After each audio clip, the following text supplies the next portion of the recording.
In his hometown of Wadowice in southern Poland, John Paul II is omnipresent, above all at the house where he was born, which is now a museum.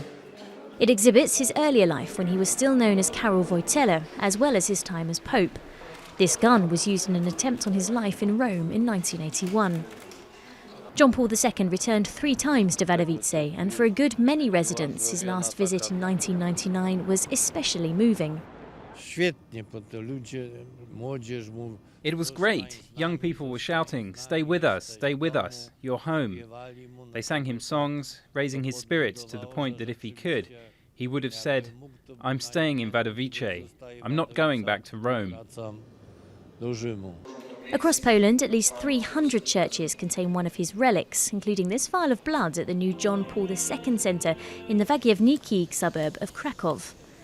The country has also between 1,000 and 2,000 statues of the pontiff, including the world's tallest in the southern city of Częstochowa at nearly 14 metres high.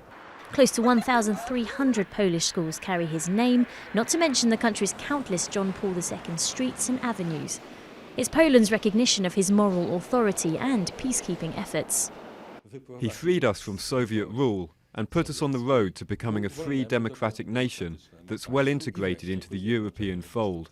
Were it not for John Paul II, the collapse of the Soviet Union would have taken much longer and been very bloody for sure. On April 2nd, Poles marked their pontiff's death, like they do every year. In Krakow, outside the window where he spoke during his visits back home. In Warsaw, at the very spot where he held his first Mass as Pope in 1979. This year, as his canonisation draws near, pride prevails over sadness. We think of John Paul II as a member of our Polish family, someone very dear to us, our nation's son. Thousands of Poles are expected to travel to the Vatican for the April 27th canonisation. Some have already even left. It's 9 years since his death, and a pope has never before been made a saint so quickly. Another point of pride for those in whom he inspired so much love and devotion.